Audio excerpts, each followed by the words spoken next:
कौन बनेगा उपराष्ट्रपति? आज उपराष्ट्रपति चुनाव के लिए वोटिंग होनी है और आज ही नतीजे भी आ जाएंगे, यानी कि आज देश को अगला उपराष्ट्रपति मिल जाएगा।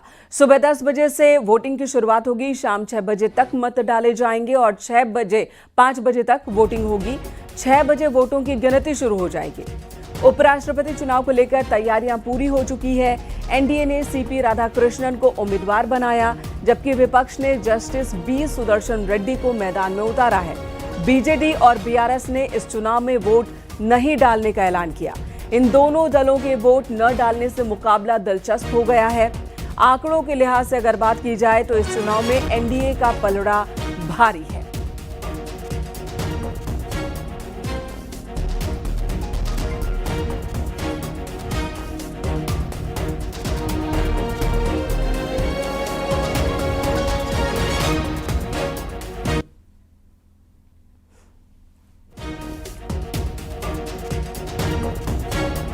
तो एनडीए प्रत्याशी सीबी राधाकृष्णन का मुकाबला है इंडिया ब्लॉक के प्रत्याशी बी सुदर्शन रेड्डी के साथ। 10 बजे से वोटिंग शुरू हो जाएगी। शाम 5 बजे तक सांसद वोट कास्ट करेंगे। 6 बजे से वोटों की गिनती होगी। आपको बता दें उपराष्ट्रपति का चुनाव कैसे होता है। उपराष्ट्रपति के चुनाव में लोकसभा और राज्यसभा के निर्वाचित सांसद हिस्सा लेते हैं। एक वोट की कीमत एक ही होती है और यहां पर अगर इस वक्त सांसदों की संख्या की बात की जाए तो एनडीए का पलड़ा भारी है। हालांकि इस बार जो जीत का अंतर है उतना ज्यादा नहीं होगा जैसा कि 2022 में देखने को मिला था। 2022 में 300 से ज्यादा वोटों के अंतर से जगदीप धनखड़ ने जीत हासिल की थी। तब मार्गरेट अल्वा को विपक्ष ने उम्मीदवार बनाया था उपराष्ट्रपति पद के लिए। जगदीप धनखड़ ने 324 वोटों के अंतर से जीत हासिल की थी और उपराष्ट्रपति बने थे। लेकिन उनके इस्तीफे के बाद अब जब सीट खाली हुई है और आज उपराष्ट्रपति पद के लिए चुनाव हो रहा है, तब एनडीए और इंडिया ब्लॉक की बात की जाए तो विपक्ष पहले के मुकाबले अब थोड़ा मजबूत हुआ है। इस बार की बात की जाए तो उम्मीद की जा रही है कि 100 से 150 के बीच वोटों का अंतर होगा जीत हार का। एनडीए का पलड़ा भारी है।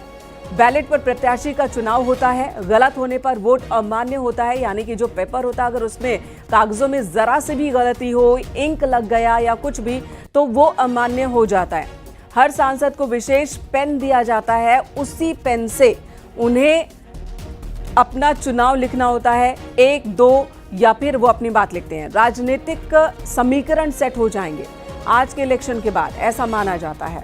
विपक्षी गठबंधन की अग्नि परीक्षा है कि विपक्ष अपने सभी गठबंधन दलों को एकजुट रख पाता है या नहीं, क्योंकि उपराष्ट्रपति का चुनाव जब होता है तो व्हिप के जरिए नहीं होता है। यहाँ पर सांसद अपने विवेक से वोट करने के लिए स्वतंत्र हैं। आमतौर पर सांसद अपनी पार्टी की विचारधारा के हिसाब से, फैसले के हिसाब से ही वोट करते हैं, लेकिन क्रॉस वोटिंग भी होती रही है और कई बार कई सांसद अंतरात्मा की बात कहते हुए क्रॉस वोटिंग करते हैं और ऐसे में उन सांसदों का लगाव किस तरफ है, झुकाव किस तरफ है, वो भी साफ हो जाता है।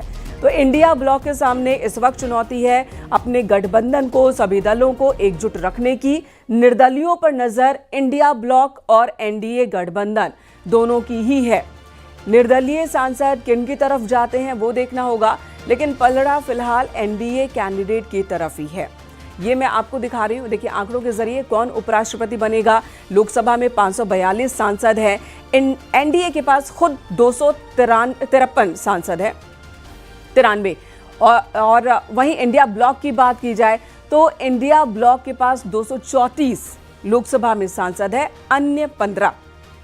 ये लोकसभा की तस्वीर इस वक्त मैं आपको दिखा रही हूँ। कुल सांसदों की संख्या 780 है, जिसमें लोकसभा में 542 और राज्यसभा में भी सांसद हैं जो 239। कितना चाहिए आंकड़ा जीतने के लिए? 391। जादुई आंकड़ा 391 है। जिस भी कैंडिडेट को 391 वोट मिल जाएगा वो कैंडिडेट जीत जाएगा।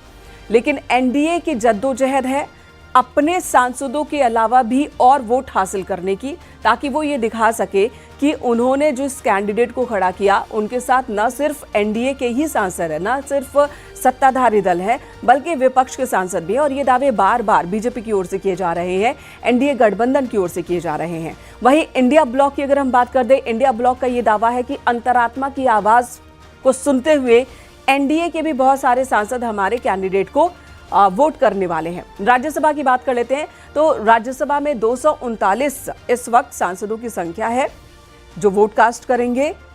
132 एनडीए के पास है इसमें और इंडिया ब्लॉक के पास 77, वहीं अन्य 30। अन्य पर बहुत ज्यादा नजर दोनों ही गठबंधन की इस वक्त है, लेकिन आंकड़े फिलहाल यही बता रहे हैं कि इंडिया ब्लॉक के जो कैंडिडेट है उनकी हार होने वाली है। हार जीत का अंतर कितना होगा वो भी बहुत मायने रखेगा।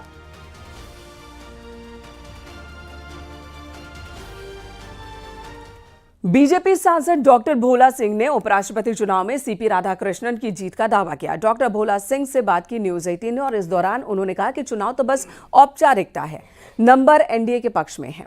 साथ ही कहा कि विपक्ष के सांसद स्वेच्छा से सीपी राधाकृष्णन को वोट दे सकते हैं। देखिए, जिस तरीके से हमारे सांसद साथियों का सहयोग मिल रहा है, बीजेपी के साथ साथ हमारे सहयोगी दलों और उनके साथ कुछ और सामान्य सांसद जो चाहते हैं कि सीपी राधाकृष्णन जी इस देश के उपराष्ट्रपति के रूप में राज्यसभा का नेतृत्व करें, तो जो बहुमत है, बहुमत से बहुत अधिक वोटों के साथ में एक औपचारिकता बाकी है, वोट बननी बाकी है, लेकिन जिस तरीके का सपोर्ट लोगों का मिल रहा है माननीय सांसदों का, सीपी राधाकृष्णन जी उपराष्ट्रपति बनना तय है।